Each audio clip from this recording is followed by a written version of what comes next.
sæl.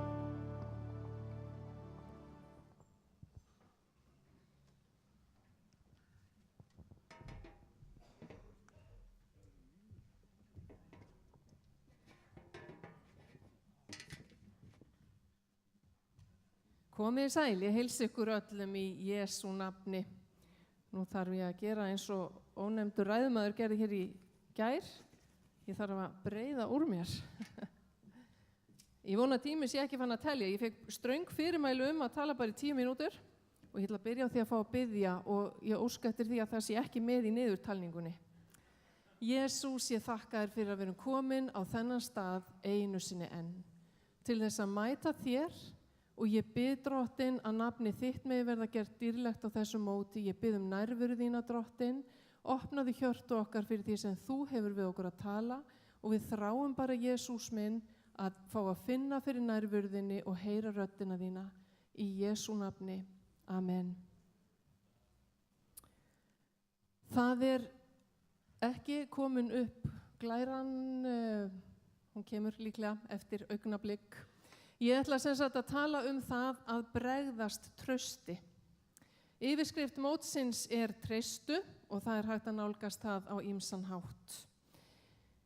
Það ekki auðvelt að sitja uppi með að hafa brugðist trausti.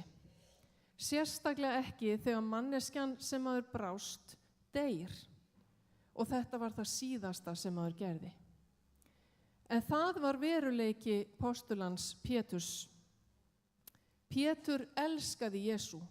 Það hafði enginn haft jafnmikil áhrif á líf Péturs og Jesú. Og í 3 ár þá snerist líf Péturs algjörlega Jesú og trúna.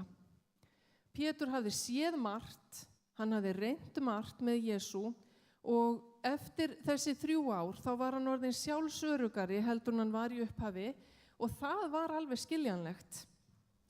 En að bregðast trausti á sér yfirleitt aðdraganda og þannig var það í lífi Péturs þegar Jesús fór að tala það við lærisveinana að hann væri að fara burt úr þessum heimi, þegar hann fór að tala að hann yrði handtekinn, það yrði farið illa með hann og hann yrði loks drepinn, þá var Pétur fullur sjálfstrausts og sagði við Jesú: Ég tilbúinn til að deyja með þér. Ég vil leggja líf mitt í sölurnar fyrir þig. Og Pétur meinti það örugglega á þeirri stundu og hann hélt alveg örugglega og trúði því að hann gæti það. En þá sagði Jesús þessa setningu: Pétur, áður en hani galar, þá muntu neita því 3 svar að þú þekkir mig. Með öðrum orðum, Pétur, það ekki orð að marka sem þú segir. Jesús setur ofan yfir Pétur í fyrsta skipti af nokkrum þennan sólarhring. Og þegar þeir koma svo í Getsemanigarðinn, þá fer Jesú að líða verulega illa. Hann veit hvað framundan og hann biður Pétur að vaka með sér og biðja. En Pétur sofnar. Og þá setur Jesús ofan yfir Pétur í annað sinn og segir: Pétur, gastu virkilega ekki vakað með mér eina stund? Og það eins og sé ákveðin sársauki í þessum orðum. Og þannig það þegar einhver bregst manni.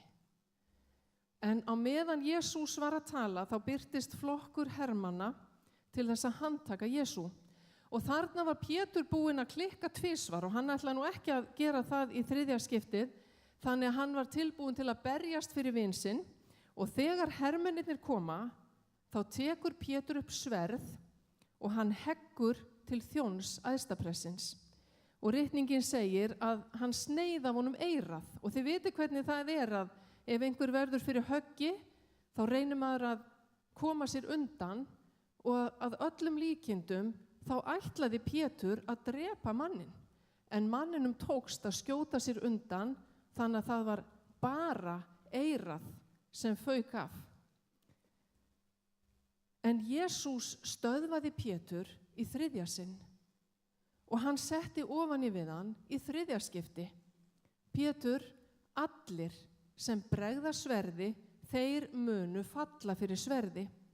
Heldurðu virkilega, ég get ekki beðið föður minn að senda mér 12 sveitir engla til að berjast fyrir mig, en hvernig eiga ritningarnar þá að rætast sem segja að þetta eigi að verða?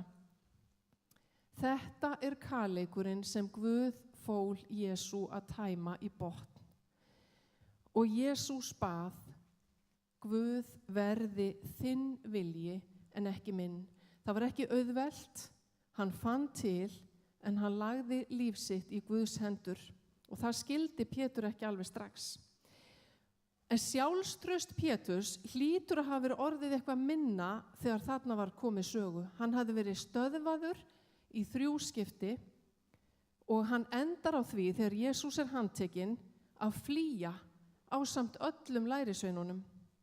Hann fór ekki langt reyndar, hann laumaði sér inn í hallargarð æðstapressins vegna þess að hann ætlaði að fylgjast með hvað myndi gerast næst. Og þar sem hann situr við eld og að hlýja sér, það var kalt, þá kemur kona auga á hann. Hvessir á hann augun og segir, þessi var líka með Jesú. Og Pétri brá. Þarna var talsverður mannfjöldi, andrúmsloftið var óvinveitt og Jesús var eitthvað öðruvísi en hann var vanur. Tvisvar áður hafði fólk sýnt Jesú fjandskap og ætlaði að taka hann af lífi, annað skipti með því að grýta hann og hitt skipti með því að hrinda honum fram af kletti. En í bæði skiptin hafði Jesús gengið burt og það hafði enginn unnið honum mein. En núna stendur hann bara kjur og hann fer ekkert. Og Pétur var hræddur. Sjálfstraustið var fokið út í veður og vind og þegar komið upp hann, þegar bentir á hann, þá eru fyrstu viðbrögðin hans að skrökva. Skelfingu lostinn, þá segir hann, nei, ég þekki ekki þennan mann. Pétur elskaði Jesú, en á lægstu stundu lífsins þá brást hann traust hans. Og þegar Pétur hafði afneitað Jesú 3 svar, þá galaði haninn. Og þá mundi Pétur eftir því að Jesús hafði sagt, áður en haninn galar, þá muntu 3 svar neita því að þú þekkir mig. Og Pétur gekk út og hann grét.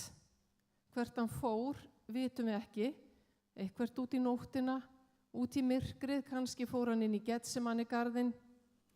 Pétur hafði brugðist trausti besta vinar síns og hann hafði brugðist sjálfum sér. Og svo var Jesús krossfestur. Pétur sat uppi með þá skelfilegu kvöl að hafa brugðist vini sínum og fá ekki tækifæri til að gera upp sakirnar. Jesús dó án þess að Pétur næði tala af honum. Jesús hafði sagt, áður en hani galar muntu afneita mér 3 svar. En hann hafði líka sagt, Pétur, Satan krafðist að fá að sælda þig eins og hveiti svo að hismið kæmi í ljós. En ég hef beðið fyrir þér að trú þín þrjóti ekki. Hvað ætlaði Satan að gera? Á þessum tíma, í þessum heimshluta, þá gengu skepnur lausar, hænur gátu vappað og orðið á vegi manns hvar sem var og hanar göluðu mörgum sinnum á dag, alla daga ársins. Satan ætlaði að gera út af við Pétur.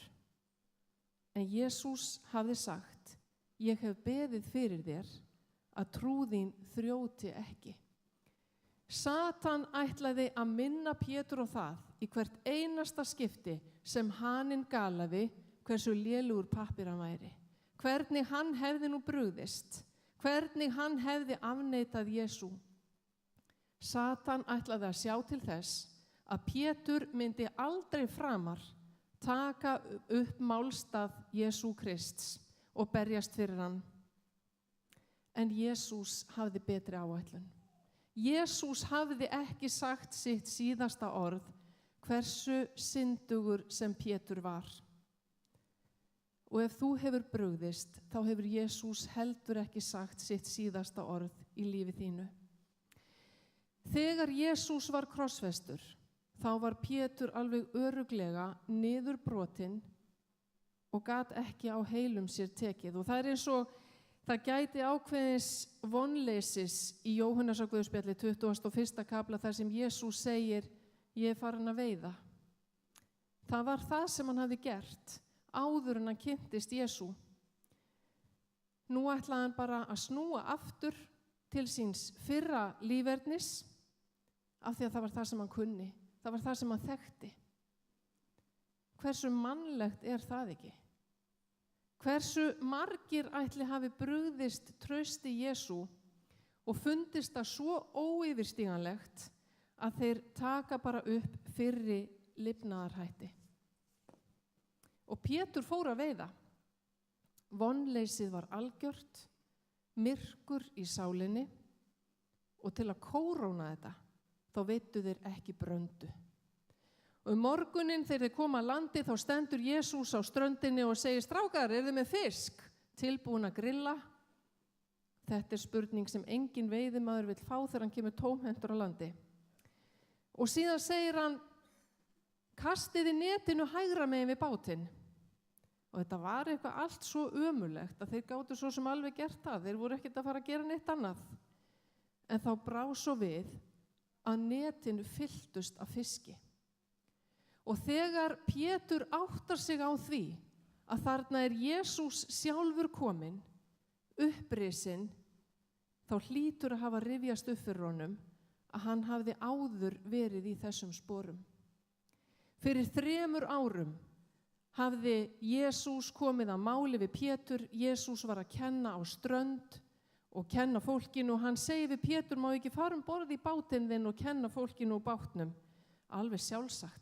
Og þegar hann hefur lokið kennslunni, þá segir hann við Pétur, legðu út á djúpið. Og Pétur segir, við erum nú búin að vera að reyna að veiða í alla nótt, það er engan fisk að fá, en fyrst þú segir það og get ég svo sem gert það. Og hann rær út og netin fyllast af fiski.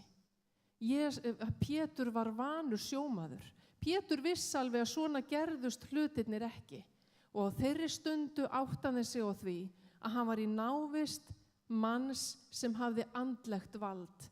Hann var í návist heilags Guðs og frammi fyrir honum var Pétur syndugur. Og frammi fyrir honum var Pétur svo sekur að hann lítur honum og segir, farðu frá mér, ég er syndugur maður.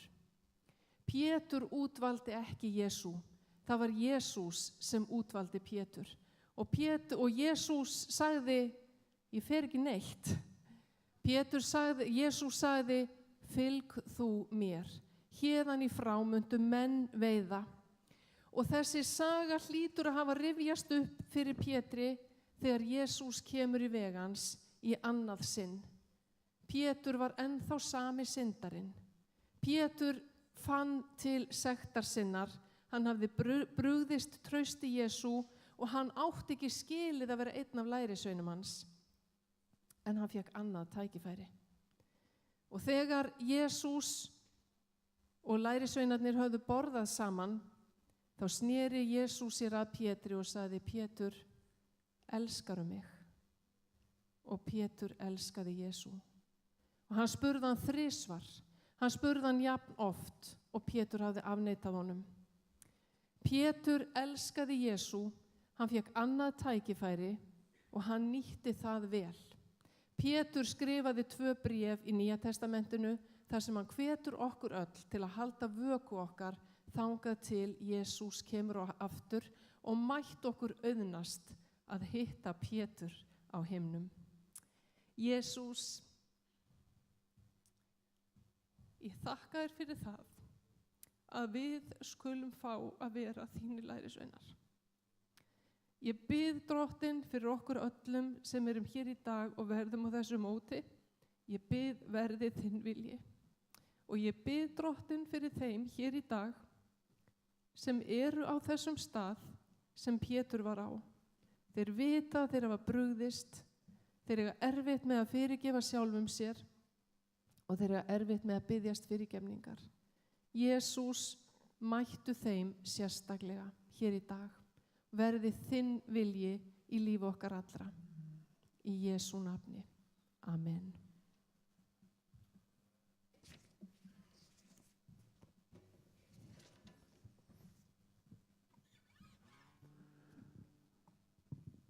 Líf okkar getur verið margbreytilegt og eitt skiptið þá bjóði til lag sem að mér fannst Guð segja, þú getur ekki sungið þetta lag hverjum einasta morgni, þá þarfst að endurskoða líf þitt.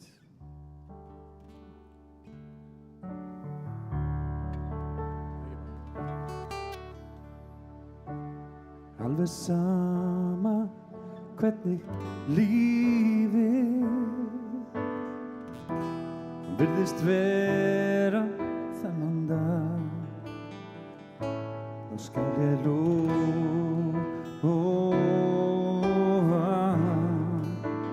lofa aðeins þér.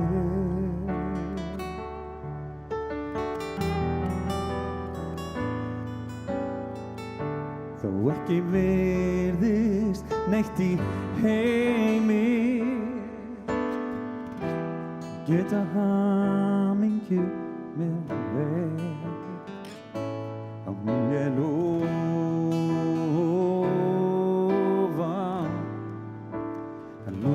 aðeins þér.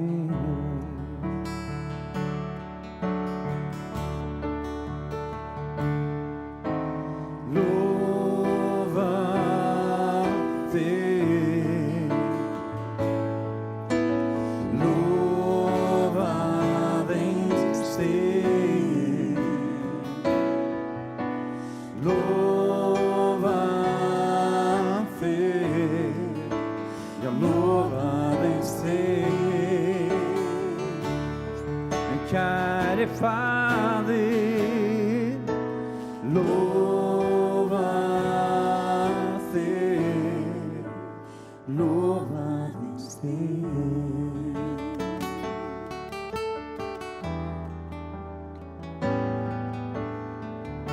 Ef þó mér finnist ég svo lítil og enga björg mér geta veitt, þá vil ég lofa,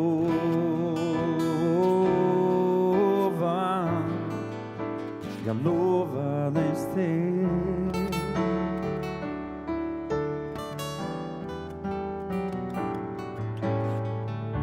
Það máttu vita, elsku Faðir, það máttu vita, kæri Guð, að ég mun lofa,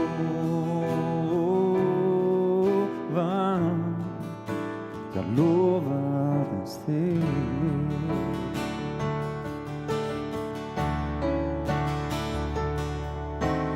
Lofa þér,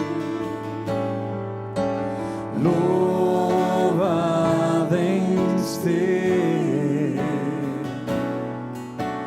Lofa þér, já lofa aðeins þér. Kæri Faðir, lofa þér,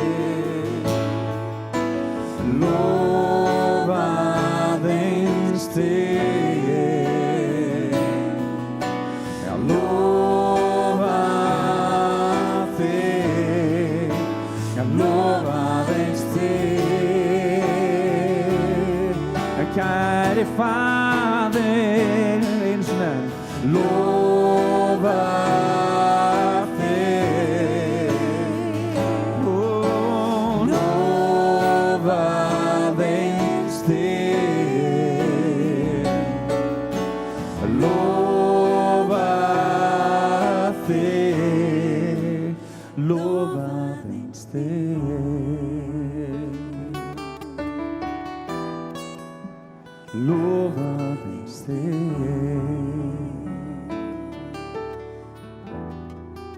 já, lofaðist þig.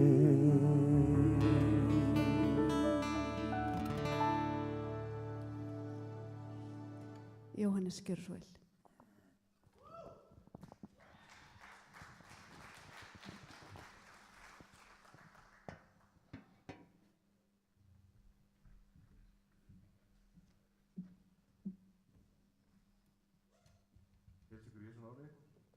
Það munur að vera með lið af kotlingum sem var svona hvetja mann áfram þegar maður stendur upp. Fyrir ykkur sem þekki mikið, þá heiti ég Jóhannes og unglingaleiðtoginn í Philadelphia í Reykjavík. Og ég ætla að tala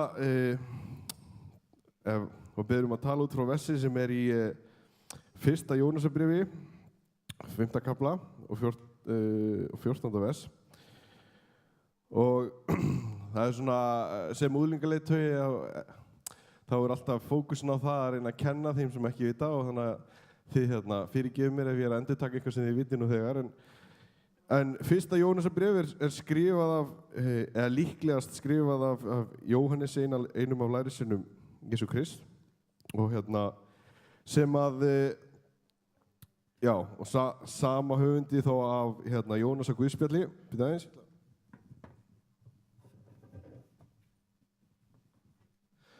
Og opinberun Jónasar, og það mjög mikilvægt að þegar við erum að byrja að lesa Biblíuna og svona, það átt að segja hvar allt Það er ágætt að vita að 1., 2. og 3. 1., 2. og 3. bréf Jóhannesar aftarlega í Nýja testamentinu en Guðspjallið framalega og það mjög vont að rugla þessum tveimur saman. Sem að hefur alveg gerst að því að það sérstaklega í 1. Jónasarbréfi 4:18 þá kemur óttir ekki elskunni, fullkomin elskar rekur út ótta, því að óttin býst við hegningu en sá sem óttast ekki fullkomin í elskunni. Og þetta vers mjög mikið notað í brúðkaupum og það hefur komið fyrir að fólk hefur fengið svona ættingi og eitthvað til að lesa í brúðkaupunum og satt þetta 1. Jóhannes og þau fletta bara og fara óvart í Jóhannes og Guðspjall og lesa sama vers þar, nema þar stendur því þú hefur átt 5 menn og sá sem þú átt nú ekki þinn maður. Það segir það satt. Þannig að mjög mikilvægt fyrst að læra mun á 1. Jóhannes og Jóhannes og Guðspjalli. Það sem við ætlum að tala núna eins og við erum að tala traust og ég ætla að taka púntana mína, ég unglingaleiðtogi þannig ég má vera með svona digitalformi og hjá mér leyfilegt að nota síma sem biblíu og ef þið kíkja á Facebook þá setjum ég bara svona statusuppfærslu hvað þessi frábært að vera á songkomu. Þannig að þeir sem eru ekki á songkomu, þeir svona, já, ég ætla að drífa mig. Má sjá. Já, og þetta vers, þetta 1. Jóhannes, 5. kapli og 14 og 15. Og þetta trausti sem við berum til hans, að ef við biðjum eitthvað eftir hans vilja, þá heyrir hann okkur. Og ef við vitum að hann bænheyrir okkur hvað sem við biðjum, þá vitum við að við höfum þegar öðlast það sem við báðum hann Og þetta fjallar að treysta og það mjög auðvelt að segja ef við treystum því og sérstaklega treystum því að Guð gefa okkur það sem við biðjum í hans vilja, þá verðum við náttúrulega að vita hans vilja líka fyrir. En það ekki rosalega auðvelt að treysta oft. Og traust eitthvað sem við þurfum að læra oft á tíðum. Og nú vinn ég sem flugmaður og í öllu flugnáminu mínu þar var mér kennt að treysta. Mér kennt að treysta mælitækjunum í vélinni miklu framar heldur en tilfinningum mínum. Af því að mannslíkaminn hann ekki gerður til þess að fljúga loftin, þannig að við erum bara ekki með tækin í hausnum til þess að geta treyst okkur á það. Og sérstaklega þegar við förum inn í ský og sjáum ekki neitt, þá verðum við að treysta tækjunum. Og rannsóknir sýna að óreyndir menn sem hafa ekki lært að treysta tækjunum, þeir eiga til ég held að segja meðaltalið þeir hafa 50 sekúndur frá því að þeir fara inn í ský og þar til að koma út, oftast á hvolfi eða einhvers staðar, annars staðar ef þeir hafa ekki lært að treysta mælitækjunum frekar heldur en sjálfum sér. Og mikilvægi þess ég sem atvinnumaður í þessu þarf að fara 2 ári í 5 daga þjálfun að læra að treysta tækjunum í vélinni frekar heldur sjálfum mér. Og kemur samt ennþá fyrir, þar sem þessin eru 2 flugmenn, að ég að fljúga og svo bara allt í einu segja, heyrðu, mér finnst, ég sé við erum í beygju, en mér finnst ég að fara beint áfram, nennir þú að taka við. Af því að traustið getur stundum ekki, við eigum það til að treysta sjálf okkur.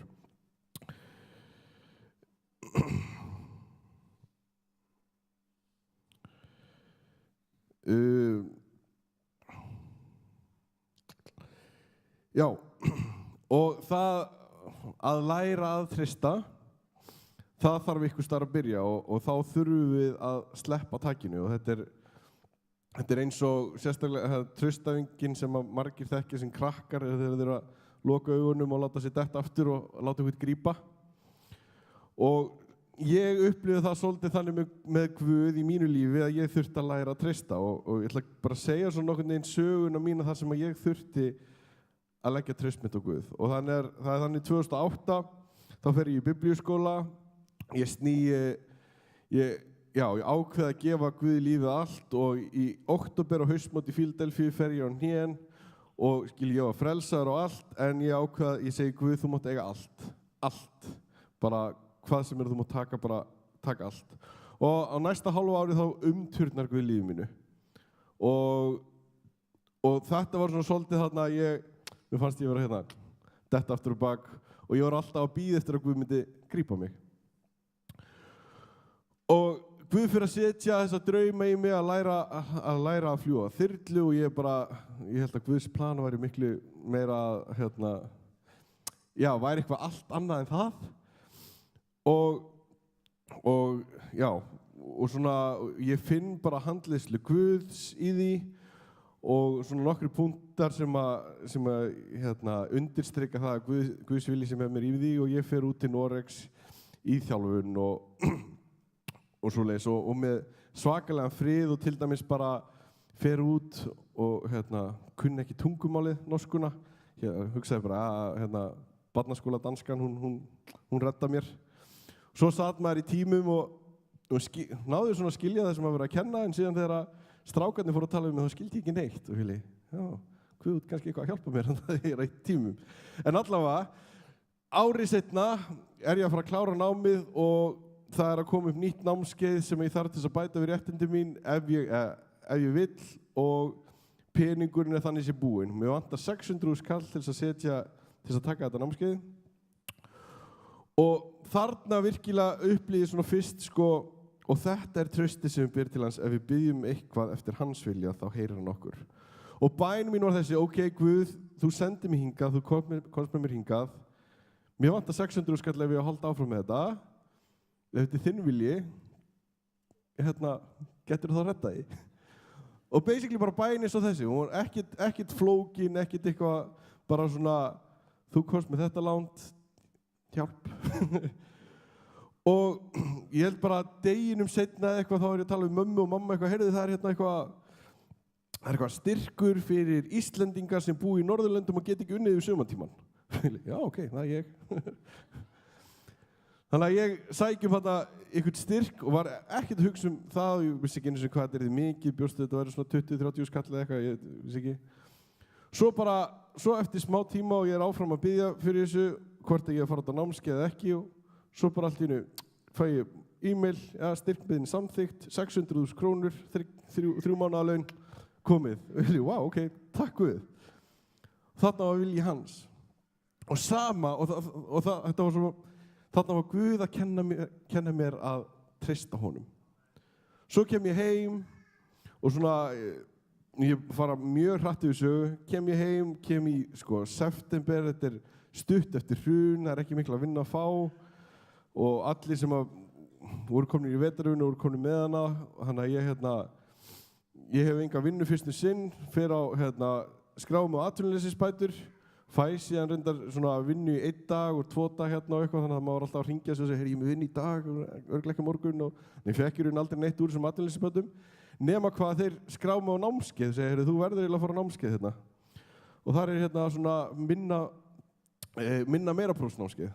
Þannig að ég skráma það, leið og ég er búinn að skráma það, þá hringdi mig frá annar atvinnuðu bjóða mig vinnu og ég tek hana og hringi þarna upp og má ég fara ennþá þetta námskeið? Þegar ég ekkert mál. Þannig ég tek þetta námskeið og fæ minnamæruprófið, en á sama tíma ég þarna komin til Íslands, yngsti þyrluhlumaður á landinu með enga reynslu, ekki neitt, og ég segja, Guð, þú sendir mér þetta nám. Ég veit ekki alveg hvað ég að gera við akkurat núna, en þú eiginlega hjálpað mér að fá vinnu. Nema svo fer ég að fara þarna hringinn og kynna með okkur svo leiðis og svo eiginlega fyrsta sem að kem eftir að ég er búinn að skrá með þetta námskeið og teki hendina á einum og yfirmanni þarna og ég segi, heyrðu, ykkur vantar hjálp við eitthvað til þess að koma inn eða eitthvað svona, þá er ég til hann ekki. Já, heyrðu, ekkert með minna meira prófið. Nei, en ég fæði eftir svona 2 vikur. Þarna fann ég líka handleiðslu Guðs og það að ég gat treyst honum að því ég kom til Íslands, ég sagði, Guð, þú leiddir mig á þennan veg. Hjálp. Og það er þetta, og þá bara undirstrika ég versið, og þetta er trausti sem við berum til hans. Ef við byggjum eitthvað eftir hans vilja, þá heyrir hann okkur. Og þessi leið sem hann hefur leitt mig á, hún er alls ekki búin, og ég trúi því að Guð er ekki búin að nota fyllilega það sem hann kallaði mig að fara í þessa vinnu, eða þessa atvinnugrein meira. En í gegnum þetta hefur hann blessað mig þannig að ég get starfað í unglingastarfi, ég get verið á fleiri stöðum og kirkjan þarf ekki að borga undir það, skilur við. Þannig að vegir Guðs eru svo órannsakanlegir og hann hefur miklu stærra plan heldur við búumst við og við þurfum bara að læra að treysta. Þannig að þetta er það sem ég vildi leggja út. Takk fyrir.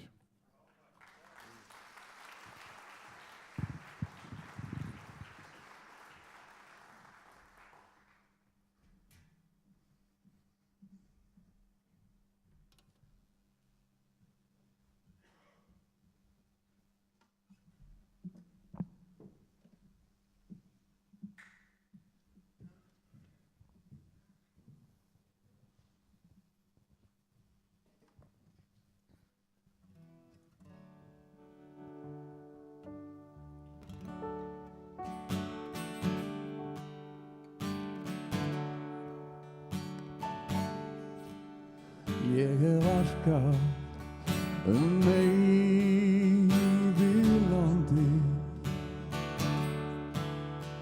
í auðninni fetað mín spor þótt veturinn verðist langur þá veit ég að senn kemur vor. Ég hef leyft mér að líta tilbaka því leiðin oft virðist svo löng en ég vil ei af veginum snúa og vel því að syngja þinn söng. Oft hef ég upphugsað veg minn og ætlað að feta þann stíg en drottins hönd drottins hönd drottins hönd leiðir mig.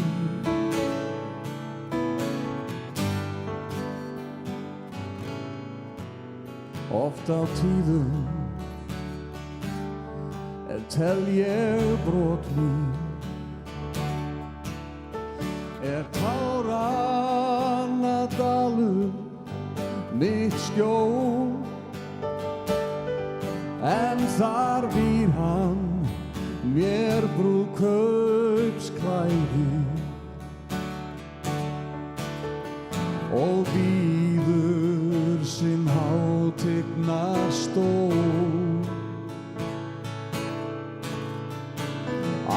Áður ég óttaðist lífið, en einskis að óttast nú því Drottins hönd, Drottins hönd, Drottins hönd leiðir mig.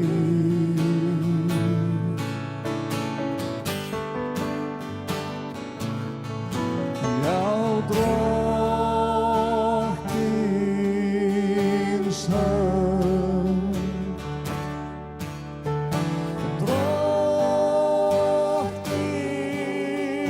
hönd, Drottins hönd leiðir mig.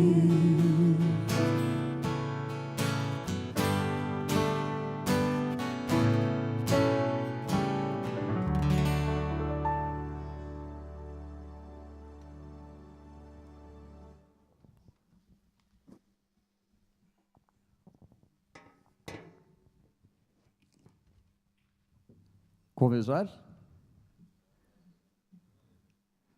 Gaman að sjá ykkur. Hvað haldið þið sé að gera hérna? Það er engin iPad hér, nei, joke. Ég er bara að passa mig á tímanum aðeins hérna. Dýrsi Guði. Mér finnst þetta ofsalega gott þema, eða átt að kalla það, þetta að treysta Guði. Ég held að séu allir hér inni sem að geta vitnað þá einhvern hátt að hafa gengið í gegnum einhver tíma í lífi sínu sem að kannski þú hefðir vilja sneiða hjá ef þú fengið ráðið í.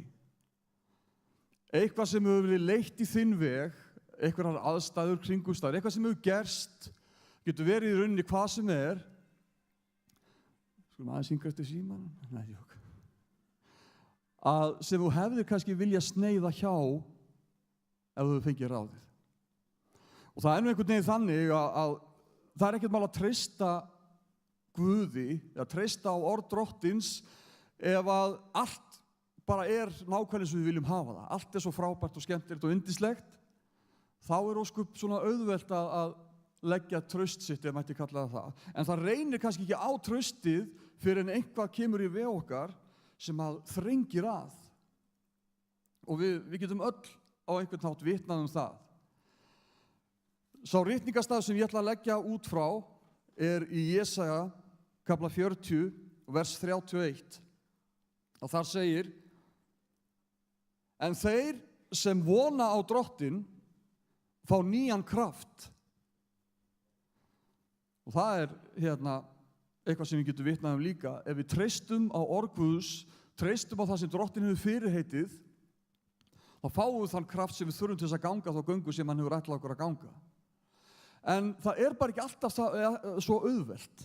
En þess að þegar það þrengir að, þá fer einhvern veginn svona okkar hyggjuvit að taka svolítið við. Þegar eitthvað gerist sem að þrengir á okkur og það verður erfitt, þá fyrir við strax að hugsa hvað get ég gert til þess að breyta þessu þannig að mér líði betur. Hvað get ég gert til þess að breyta aðstæðum mínum þannig að mér gangi betur og líði betur. Þetta er eitthvað sem gerist bara automatist. Og það er ritningarstaður í Biblíunum sem við þekkjum öll sem segir: treystu Drottni af öllu hjarta, en reiddu þig ekki á eigið hyggjuvit. Við sjáum sögu í Biblíunum konu sem hafði haft blóðlát í 12 ár. Við höfum öll heyrt þessa sögu margoft. Og hún búin að reyna allt sem hyggjuvitið hennar sagði. Gerðu þetta, prófaðu þetta, farðu til þessa læknis, hins læknisins, og hún var búin að missa aleigu sína út af sitt eigið hyggjuvit. Hún var að uppfylla í rauninni, þetta var gyðingur, þetta var manneskja sem var að uppfylla það sem hún taldi lögmáli vera að segja henni að gera. Halda sér frá vegna þess að hún var óhrein samkvæmt lögmálinu. Hún vissi það líka að þegar hún sá Jesú, þá var það hennar hyggjuvit sem að sagði henni það og kendi henni það, þú mátt ekki snerta hann.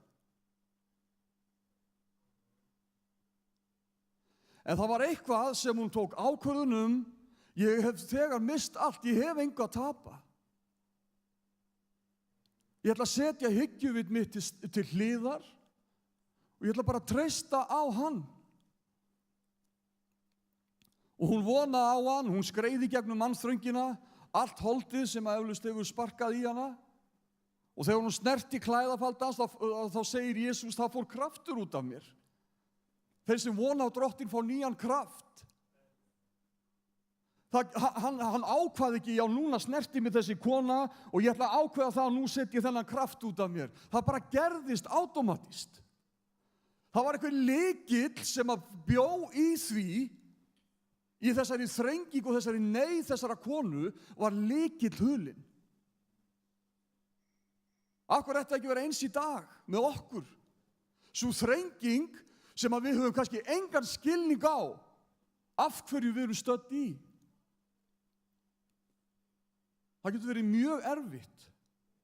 Ég þarf ekki að fara í upptalningar, við getum öll tengt við eitthvað í lífi okkar. En það hulinn í þessu lykill sem að getur bara verið svo erfitt að finna stundum. Vegna þess að við erum svolítið upptekin á okkar hyggjuviti.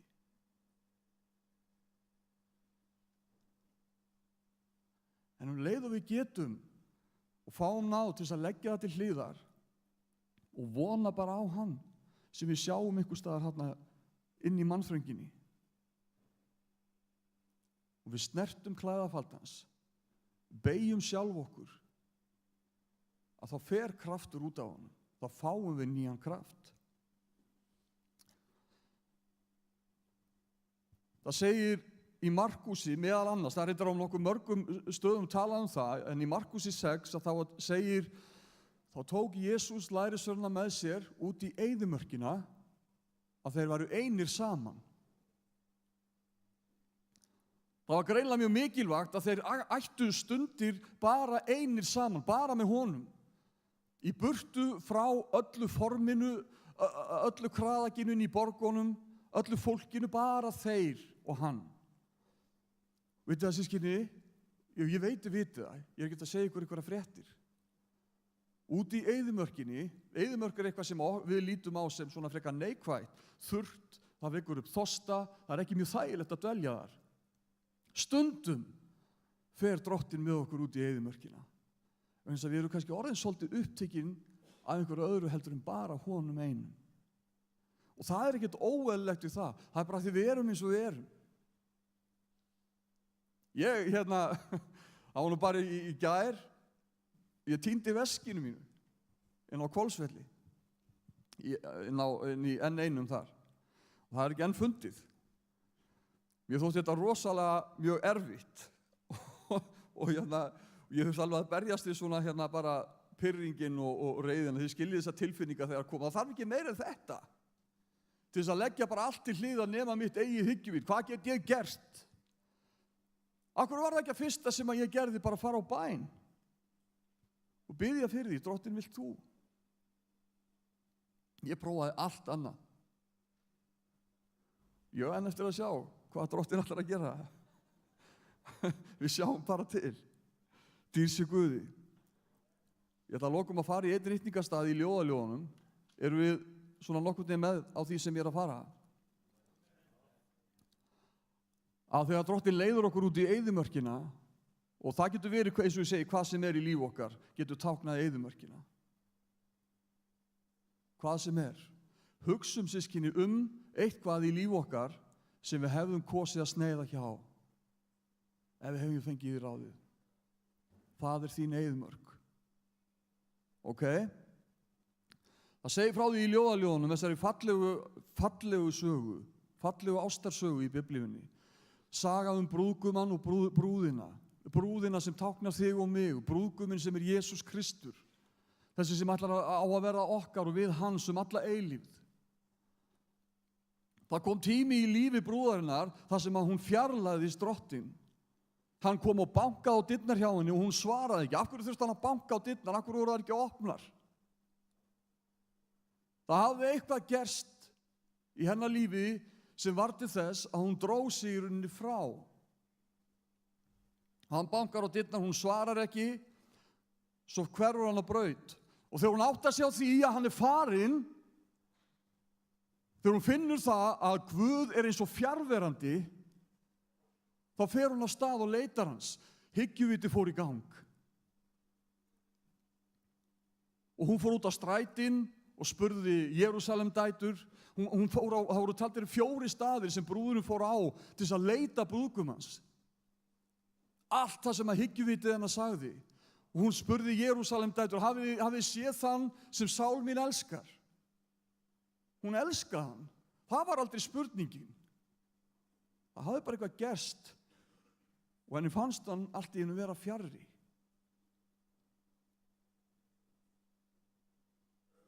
Og þær höfðu ekkert séð hann. Og þær sögðu hana, hvað hefur þinn brúðgumi umfram okkar? Og þá fór hún að lýsa honum. Hárið hans hrafnsvart.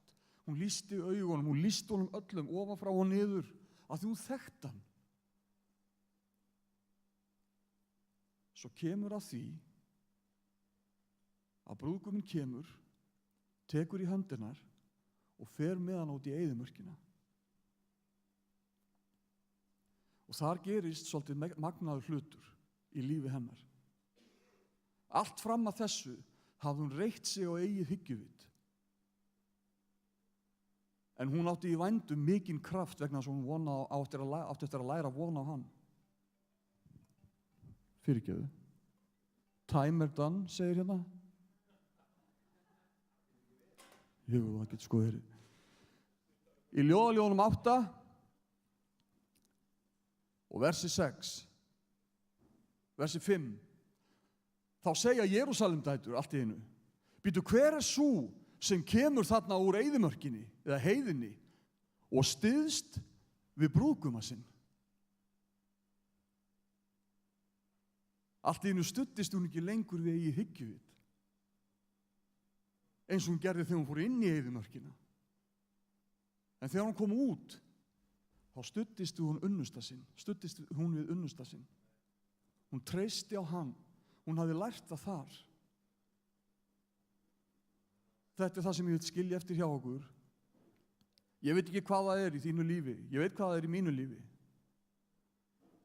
Ef ég vona á hann þar, þá fæ ég nýjan kraft til þess að halda áfram að ganga þá göngu sem hann hefur kallað mig til þess að ganga. Kæri drottinn Jesús, ég þakka þér fyrir að þú ert miskunnsamur Guð, að þrátt fyrir allt sem gengið hefur á í lífum okkar allra, drottinn minn, þeir hlutir sem við hefðum kannski vilja hafa eitthvað öðru vísi, hlutir sem þú þekkir, drottinn minn, frá eilífð. Ég þakka þér fyrir að þú þekkir fortíðina og nútíðina, drottinn minn, og framtíðina. Að það er ekkert í okkar lífum sem er þér hulið að hefur farið fram hjá þér. Drottinn, viltu veita okkur náð til þess að treysta á þig, til þess að vona á þig í einu og öllu, drottinn minn, að þinn upprisu kraftur megi fara út af þér hvern dag og til okkar til þess að gefa okkur styrk, drottinn minn, að ganga þá göngu sem þú kallað okkur til þess að ganga. Blessaðu þetta mót, drottinn minn, og það sem hér fer fram, það sem á eftir að fara hér fram, drottinn, í Jesú nafni við biðjum. Amen.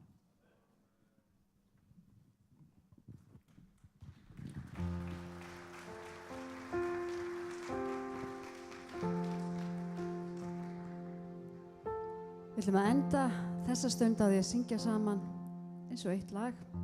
Þið ráðið hvort þið standið eða sitjið, syngi með eða bara ákveðið að slaka og njóta þess að vera í nærveru Guðs.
Sálmi 118 eru mörg góð vers. Þar á meðal segir: Þakki Drottni því hann góður, því miskunn hans varir að eilífu. Drottin styrkur minn og lofsöngur, hann var mér til hjálpræðis. Og 21. vers: Ég þakka þér að þú bænheyrir mig og komst mér til hjálpar. Þetta dagurinn sem Drottin gerði, fögnum, verum glaðir á honum. Drottin hjálpað þú, Drottin gef þú gengi. Blessaður sé sá sem kemur í nafni Drottins. Frá húsi Drottins blessum við yður. Og svo segir: Þú ert Guð minn, ég þakka þér. Guð minn, ég vegsama þig. Þakki Drottni því hann góður, því miskunn hans varir að eilífu. Amen. Takk fyrir. Verum glöð, förum fagnandi og komum fagnandi aftur. Takk fyrir. Þá fyrstu morgunsamkomunni lokið hér á Kótmóti 2016 og það var gaman að sjá hvernig þetta fléttaði saman, 3 biblíulestrar. Það sem framundan þá klukkan 2 næst. Þá var hugmyndin að yrði þakkarsamkoma umsjá Maríu Dúrsó, eða hún ræðukonan, en eins og fram hefur komið, að þá seinkaði flugvélinnar þannig að við svissum Þannig að samkoman klukkan 19, þar sem Ágúst Valgarð Ólafsson var hugsað sem ræðumaður, hann verður klukkan 2 og svo María Dúrso klukkan 19. Það er ekki aðalatrið í sögunni, aðalatrið er bara, það eru samkomur klukkan 14 og 19 og þú ætlar að mæta. Og svo minn ég á Passion samkomi á tónleika klukkan 22 með hljómsveitinni Gig, sem verður mjög spennandi. En svo er náttúrulega dagskrá í gangi líka á barnamóti og svo unglingamót á fullu á sama tíma. Vertu rétt, stilt eða stiltur og fylgstu vel með á kotmóti. Takk fyrir að sinni. Hvetja alla að koma upp í kot, upp í Fljótslið, þið sem að eruð ennþá kannski bara veltaði fyrir sér, eða vera veltaði fyrir ykkur hvort þið að koma upp yfir og þá eru þið hjartalega velkomin. Það er yndislegt veður, góður félagsskapur og gott andrúmsloft hér og vona þú finnir þig heima. Sensett klukkan 14 er næsta dagskrá, þakkar samkoma, klukkan 19 er svo samkoma, kvöldsamkoman okkar með Marí Dúrso og síðan klukkan 22 í kvöld er það Gig sem að verðu með samkomu, Passion samkomu. Og allt er þetta útvarpað hérna frá Lindinni og einnig er þetta að fara inn á kotmót.is og það getið þið séð og fylgst með. En Signý kveður núna, búin að vera hér á vaktinu frá því klukkan 9:30 í morgun, þakka samfylgdina og svo er hér næsta vakt í beinni klukkan 1:30 við svona opnum aðeins aftur hér rétt fyrir samkomu. En fram á því er góð tónlist á Lindinni. Takk fyrir mig og verið sæl.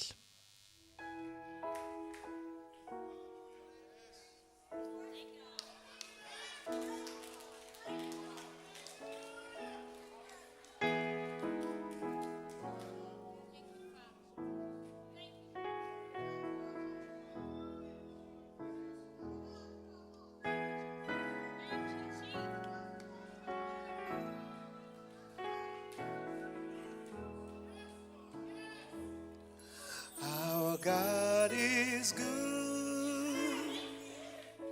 all of the time.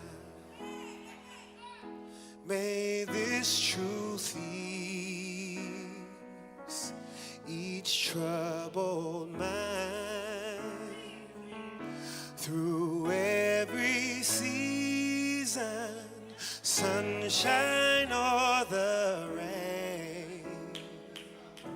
You can be sure our God is good.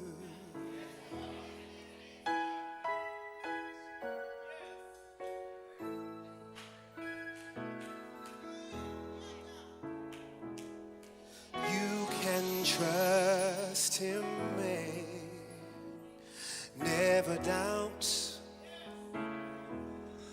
Keep your faith in Him while He works it out.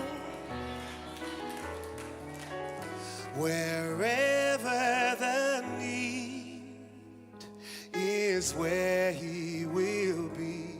We don't just believe it, we've already seen it.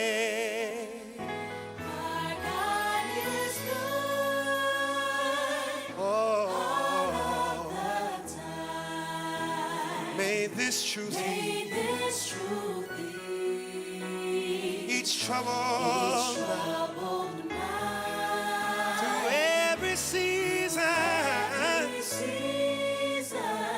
sunshine or the rain. You can be sure. Our God is good. You can trust Him. We can trust Him. Never doubt. Put your faith in Him. Keep our faith in Him. While He works it out. Hand it over, whatever it is. Wherever the need is where the Lord will be. We don't just believe it. We've already seen it. We've already seen it. Our God is good. All of the time. May each troubled mind through every season. Sunshine or the rain, you can be sure our God is good. Can we say that one more time? Our God is good. You can believe it. And the truth is, His love never quits on you. He'll never walk away. He'll never walk away. For every question, the answer stays the same. You can, you should, you must be sure our God is good.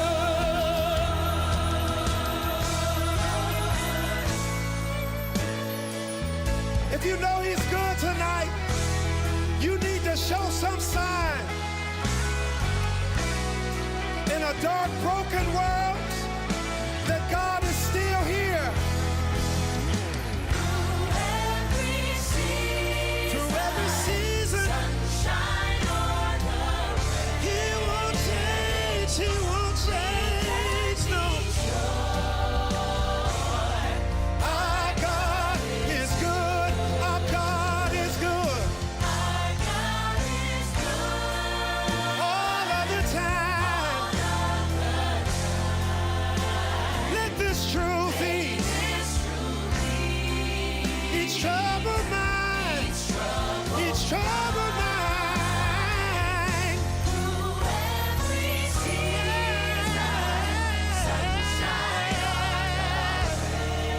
You can be sure our God is good. We can be sure. My God is good. We can be sure. We can be sure. My God is good. God is good all the time. We can be sure our God is good. Yeah, we can be sure our God. Yeah.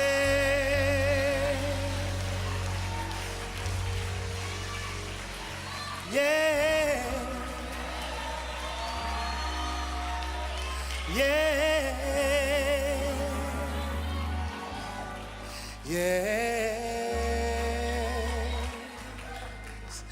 Yes. Yes, Lord. Yes, Lord. Yes, Lord. Yes, Lord.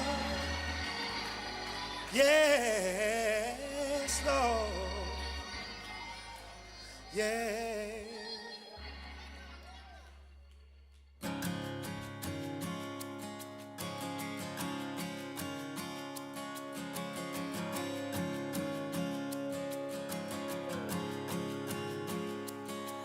The splendor of a king,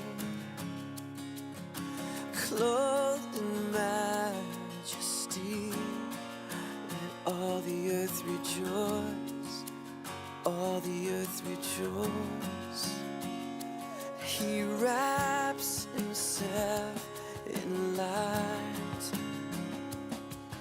and darkness tries to hide.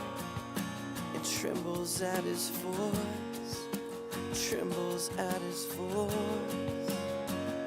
How great is our God?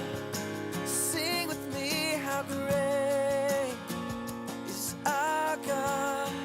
And all will see how great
Nú örvænting svo algeng, ótt og vafi fyllir hug. Engan betri á ég grundvöll, ég á trú, ég á trú. Kynslóð okkar svo brotin, þótt allt sé dimmt þú gefur sjón. Aðeins getur einnig frelsað. Ég á trú, ég á trú, ég á trú á Guð sem föður. Ég á trú á Jesú Krist, ég á trú á helgan anda, hann sem gefur mér nýtt líf. Já, ég trú að hann dó á krossi, já, ég trú að hann dauðan vann, já, ég trú að hann reis frá dauðum og hann kemur brátt á ný. Ég á trú.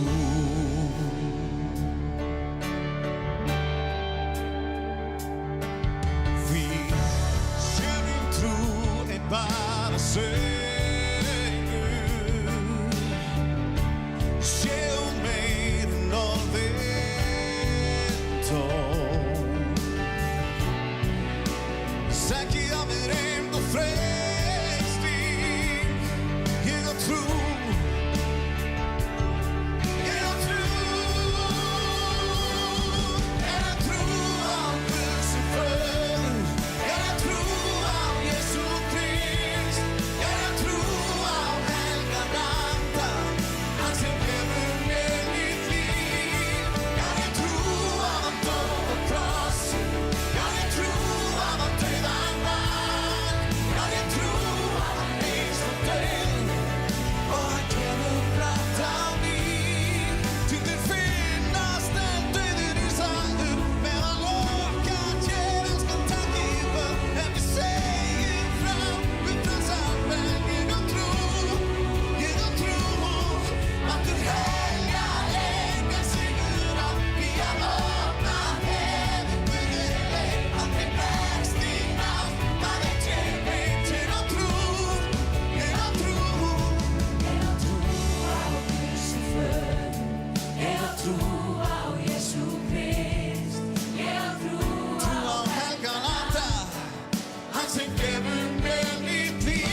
Lífið eins og strigi, gerðu listaverk úr því.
Legðu af stað með bros á vör og mundu að Drottinn er með þér í för.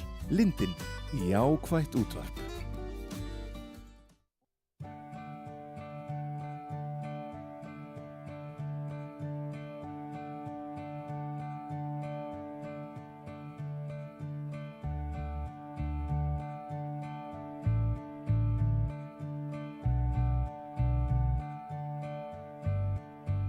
So you thought you had to keep this up, all the work that you do, so we think that you're good, and you can't believe it's not enough.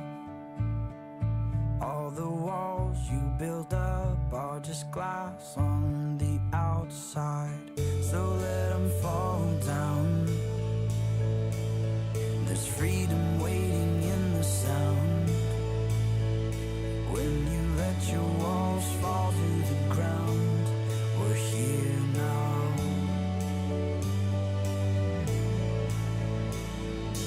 This is where the healing begins.